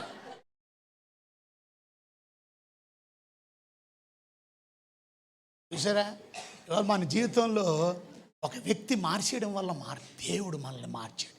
నా హృదయం వింతగా మారింది. రక్షించబడిన మీరు మీ జీవితం మార్పు చూపించండి. అంతేగాని నేను మారాను పేరు మార్చుకోవడం, ఈ మార్చుకోవడం కాదు. ఏం మారాలా? హృదయం మారాలా, లోపల మారాలా. బయట మారితే ఏం పేర్లు పెట్టుకుని నేమ్ బోర్డులు మార్చేస్తే ఉపయోగం ఉందా? చీమలు తినేస్తానంటే డిపార్ట్మెంట్లో పందారంతా ఖాళీ అయిపోతుందంట. ఆ పందారంతా ఖాళీ అయిపోతుంటే ఆ కొట్టు వానరు అనుకున్నాడంట, ఈ పందారు తినేస్తున్న ఈ చీమలకి బుద్ధి చెప్తాను అన్నాడంట. ఎలా చెప్తావు బుద్ధి? ఏం చేశాడు తెలుసా? ఆ పంచదార అనే బోర్డు తీసి పచ్చిమిరపకాయలని పెట్టాడంట. పంచదార అని బోర్డు తీసి ఎండి మిరపకాయలు. ఎన్ని బోర్డులు పెడితే మాత్రం ఆ సేవలు ఏమంటాయి? నువ్వు ఎన్ని బోర్డులైనా మార్చు, మేము లోపల మాత్రం సరుకు తింటూనే ఉంటాం, తినేతనే. బయట బోర్డు కాదు మారవలసింది, ఏది మారాలా? మీరు మారాను అనేవాళ్ళు లేచి నిలబడండి. ఒకసారి మీ జీవితాన్ని ఒకసారి చక్కపరచుకోండి. ఒక్కసారి లేచి నిలబడదాం, ప్రార్థన చేసుకుందాం. ప్రభువా, ఇవాళ నా జీవితంలో ఈ మంచి మాటలు చెప్పి ప్రభువా, సువార్త నాకు అందడం వల్ల శక్తివంతమైన సువార్త నన్ను మార్చింది, నన్ను రక్షణలో నడిపించింది. మళ్ళా నేను పడిపోకుండా, జారిపోకుండా, తొట్టిల్లిపోకుండా ప్రభువా, మీ బలమైన సువార్త ద్వారా నన్ను మార్చిన దేవుడు, నేను కూడా ఈ సువార్తను ఇతరులకు ప్రకటించేవారిగా నన్ను సిద్ధపరచండి. ఈ సువార్తను ఇతరులకు చెప్పేవాడిగా నన్ను సిద్ధపరచండి. ప్రభు బలలో నా కొరకు నలగగొట్టబడిన మీ శరీరం నా పాపముల కొరకు ఆఖరి బొట్టు వరకు రక్తాన్ని చిందించారు నా పాపము కొరకు నన్ను మార్చడం. కానీ ఇంకా నేను చెడిపోయిన హృదయాన్ని కలిగి ఉన్నాను తండ్రి. మోసకరమైన హృదయం కలిగి ఉన్నాను, వ్యాధి కలిగిన హృదయాన్ని కలిగి ఉన్నాను. ఇంకా నా జీవితంలో పాపములు చేస్తున్నాను, అపరాధములతో చచ్చిన స్థితిలో నేను ఉన్నాను. ప్రభువా, నన్ను క్షమించు తండ్రి. మీకు దుఃఖం కలిగిస్తున్నాను. ఏదో మారానని పేరుకు మాత్రం క్రైస్తవుడిగా ఉన్నాను, కానీ అంతరంగంలో నాలో మార్పు కనబడడం లేదు. ప్రభువా, నన్ను మార్చు తండ్రి. మీ రక్తములో నన్ను కడిగినటువంటి నేను మీ బిడ్డని ప్రభువా. నేను మళ్ళా అలాంటి పాపపు తలంపులు, నేను మనిషి పోలికలో కాదు, దేవుని పోలికలో. అందుకనే ఎఫెసీయులకు రాసిన పత్రిక 4వ అధ్యాయంలో మనం చూస్తాం, మీరు దేవుని పోలికలోకి మార్చబడ్డారు. యేసుక్రీస్తు మళ్ళా ఈ లోకానికి ఎందుకు వచ్చాడంటే, మళ్ళా తిరిగి పోగొట్టుకున్న దేవుని పోలికను తిరిగి మనకి ఇవ్వడానికి, మళ్ళా మనం దేవుని పోలికలోకి మార్చబడ్డానికి. అందుకనే మనం దేవుని పోలికలో సృజించబడినటువంటి నవీన స్వభావాన్ని ధరించుకొని, అలాంటి నవీన స్వభావం మనకుందా? క్రొత్త స్వభావం, ప్రేమించే స్వభావం, అసూయ, ద్వేషం, కక్షలు, క్రోధాలు లేని స్వభావం, సమాధానము కలిగినటువంటి స్వభావం, దీర్ఘశాంతం కలిగిన స్వభావం. ప్రార్థన చేసుకోండి, ఎవరు ఖాళీగా ఉండకండి, ప్రభుతో మాట్లాడండి. ప్రభు బలలో పాలు పంపులు పొందే ముందు మన జీవితాన్ని చక్కపరుచుకోవాల్సిన ఆవశ్యకత ఉన్నది, సరి చేసుకోవాల్సిన ఆవశ్యకత ఉంది. నేను ఎలా బ్రతుకుతున్నాను, నేను ఎలా జీవిస్తున్నాను, నేను దేవునికి ఎలా జీవిస్తూ దేవుణ్ణి సంతోషపెడుతున్నాను. నేను ఆ సువార్త ద్వారా, ఆ యేసుక్రీస్తు సువార్త, దేవుని సువార్త, ఆ రక్షణ సువార్త, ఆ సమాధాన సువార్త. ప్రార్థన చేసుకోండి, చేయండి. అందరూ ప్రార్థించండి, యథార్థంగా ప్రార్థించండి, దేవుని వాక్య ప్రకారం ప్రార్థించండి, పశ్చాత్తాపడదాం. క్షమాపణ తండ్రి, క్షమించండి. ఆ జీవితాన్ని మార్చి ప్రభువా. ప్రార్థన చేసుకొని మిమ్మల్ని మీరు సరి చేసుకొని ప్రభు బాల కొరకు సిద్ధపడండి. ఇక నుంచి ప్రభువా, నా జీవితాన్ని నేను మార్చుకొని నేను నమ్మకంగా నా చెడుతనాన్ని విడిచిపెడుతున్నాను, నా మోసకరమైన హృదయాన్ని నేను విడిచిపెడుతున్నాను. నేను ఇంకా రక్షించబడి కూడా అలాంటి మోసం చేస్తున్నాను, రక్షించబడి కూడా ఇంకా చెడిపోయిన హృదయం నాలో ఉంది, రక్షించబడి కూడా ప్రభువా నేను మరలా పాపములు. అందుకని అనుదిన రక్షణ చాలా ఇంపార్టెంట్. ప్రతిరోజు మనల్ని మనం పరీక్షించుకోవాలా, ప్రతిరోజు మనల్ని మనం చక్కపరుచుకోవాలా. ప్రతి ఆదివారం ఈ విధంగా ప్రభు బలలో మనల్ని సరి చేసుకోవడానికి దేవుడు అవకాశం ఇచ్చాడు. మనం పరిపూర్ణతలోకి రావాలా, మహిమ నుండి అధిక మహిమలోకి మనం తీసుకురాబడాలా, దేవుణ్ణి సంతోషపరిచే జీవితాన్ని కలిగి జీవించాలి. ప్రార్థన చేస్తాను. ప్రభు మీకైనా వందనాలు, మీకు స్తోత్రాలు, స్తుతులు సమర్పించుకుంటున్నాం. ఎంత గొప్ప దేవుని సమూహం అయినటువంటి మీ బిడ్డల కొరకు ప్రత్యేకం ప్రార్థన చేస్తాను. ఈ అద్భుతమైన సంఘం కొరకు ప్రార్థన చేస్తాను.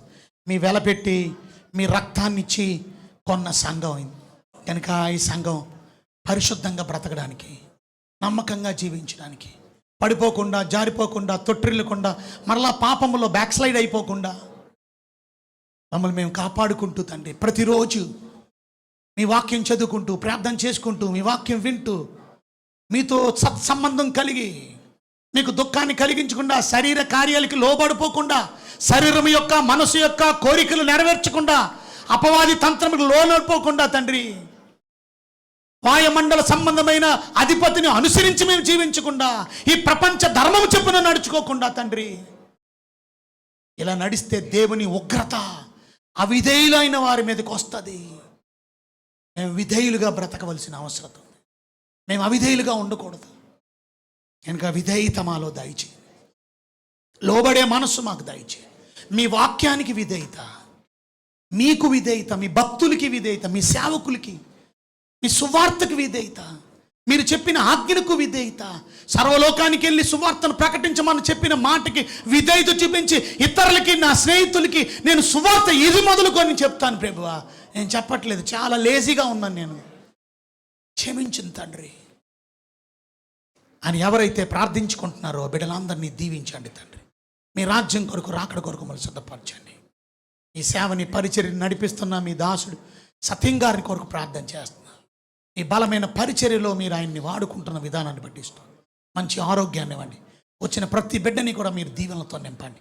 ఈ సేవని అంతకంతకు నీరు కట్టి ఫలభరితం చేయండి, అభివృద్ధి చేయండి, ఆత్మీయంగా ఎదిగింపజేయండి. మీకు ఇంకా దగ్గరగా, సమీపస్తులుగా, మహిమ నుండి అధిక మహిమలోకి ప్రవేశించి మీ గొప్ప దీవెనలు పొందుకునే కుటుంబాలుగా బిడ్డలందరినీ సిద్ధపరచమని యేసు నామములో వినయముతో వేడుకుంటున్నాం మా తండ్రి.